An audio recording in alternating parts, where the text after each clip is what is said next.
अवधूत चिंतन श्री गुरुदेव दत्त श्री स्वामी समर्थ. स्वामी समर्थ महाराजांच्या चरणी कोटी कोटी नमस्कार. प्रिय भक्तांनो, आजचा हा दिवस फक्त एक तारीख नाही. आजचा हा दिवस आहे दैवी अवताराचा उदय, अनंत कृपेचा प्रकाश आणि भक्तांच्या हृदयात विश्वासाचा जयघोष. आज आहे श्री स्वामी समर्थ महाराजांचा प्रकट दिन. चैत्र शुद्ध द्वितीया, गुढीपाडव्याच्या दुसऱ्या दिवशी जेव्हा वसंताची नवीन हिरवीगार पाने फुटतात, तेव्हाच अक्कलकोटच्या पवित्र भूमीत भगवान दत्तात्रयांचे तिसरे पूर्ण अवतार स्वामी समर्थ महाराजांनी स्वतःला जगासमोर प्रकट केले.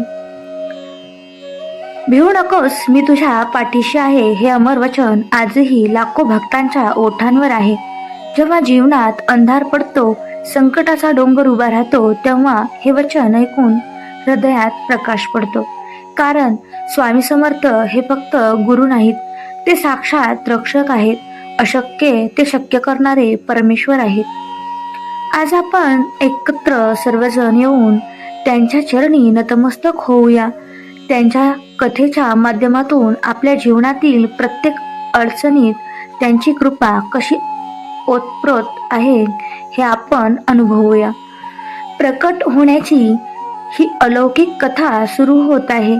कर्दळी वनातील गुप्त समाधी, मुंग्यांच्या वारुळातून बाहेर पडलेले तेजस्वी स्वरूप, उद्धव लाकूडतोड्याला झालेला अपघात आणि मग स्वामींचे जगभर भ्रमण करत अक्कलकोटमध्ये पूर्ण अवतार.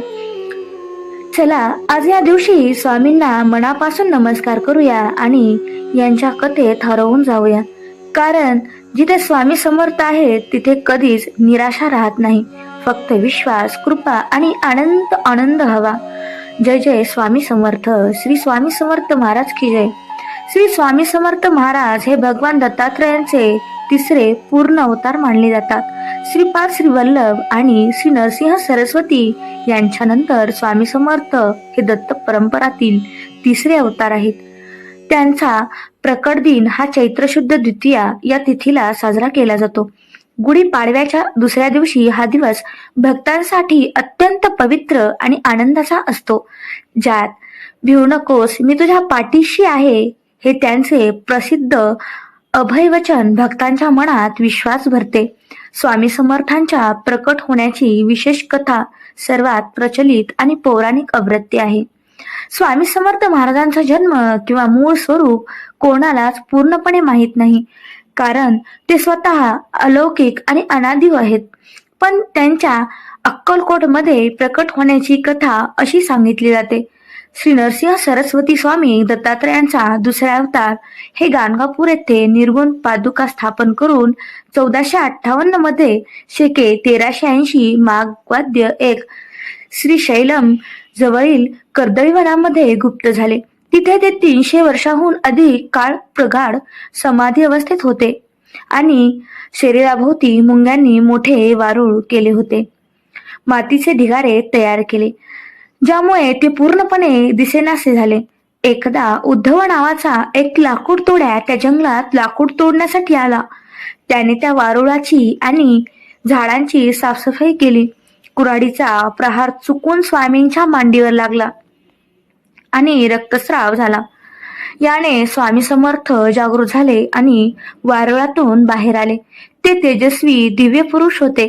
लाकूड तोड्याने घाबरून क्षमा मागितली, पण स्वामींनी सांगितले की तुझी काही यात चुकी नाही. हे माझ्या पुन्हा जगात अवतरण्याचे दैवी आदेश आहे. यानंतर स्वामी समर्थ महाराज प्रथम काशीमध्ये प्रकट झाले, नंतर विविध ठिकाणी भ्रमण करत फिरले. ते गोदावरी तट, मंगळवेढा, सोलापूर मार्गे अक्कलकोट येथे पोहोचले.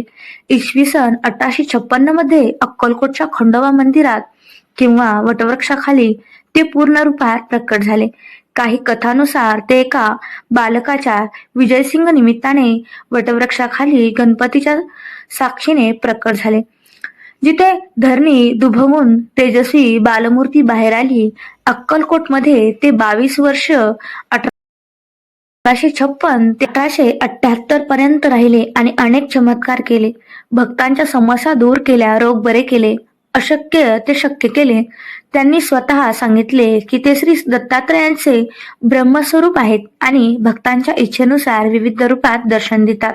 स्वामी समर्थाचे प्रसिद्ध वचन, भिवू नकोस, मी तुझ्या पाठीशी आहे. अशक्य ही सारे करीतो शक्य हे वचन आजही लाखो भक्तांना बळ देतात.